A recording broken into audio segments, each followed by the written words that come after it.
രാത്രി ഏതാ പകലേതാന്ന് അറിയാണ്ടിരിക്കുമ്പോഴാണ് പുറത്തിറങ്ങാന്ന് വിചാരിച്ചാലോ ഈ നാട്ടുകാരുടെ ശല്യമാണ് തീരെ സഹിക്കാൻ വയ്യാത്തത്. റിസൾട്ടൊക്കെ വന്നില്ലേ, പിന്നെന്താ ജോയിൻ ചെയ്യാത്ത എവിടെയെങ്കിലും? എന്താ ഹോസ്പിറ്റലിൽ നിന്ന് കിട്ടിയില്ലേ? അല്ലെങ്കിൽ ഇവിടെ അപ്ലൈ ചെയ്യാത്തെന്താ? അല്ലെങ്കിൽ അവിടെ ഒന്ന് അപ്ലൈ ചെയ്ത് നോക്കാത്തെന്താ? എന്താ പുറത്തു പോകാനാണോ പ്ലാൻ? അതോ ഇനി എങ്ങാനും കല്യാണം? എന്തൊക്കെയാ നാട്ടുകാർക്ക് അറിയണ്ടേ സത്യം പറഞ്ഞാൽ? ഞാനിന്ന് ഇവരുടെ വീട്ടിൽ രാവിലെ പോയി ചേച്ചിയുടെ മോള് ഇതിനാണോ പോകുന്നത്, അല്ല ചേച്ചി ഇതാണോ ചെയ്യുന്നത്, ഞാൻ അങ്ങനെ ചോദിക്കാറ് കൂടിയില്ല. പക്ഷെ ഇവർക്കൊക്കെ എൻ്റെ കാര്യം അറിയാം. എന്താ ഈ സുഷ്കാന്തി?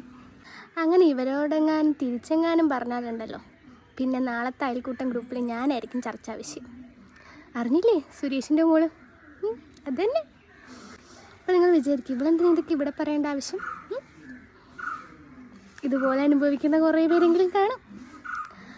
എങ്കിലും എൻ്റെ ഫ്രസ്ട്രേഷൻ എനിക്ക് എവിടെയെങ്കിലുമൊക്കെ തീർക്കണ്ടേ. അപ്പോൾ ശരി, ബൈ.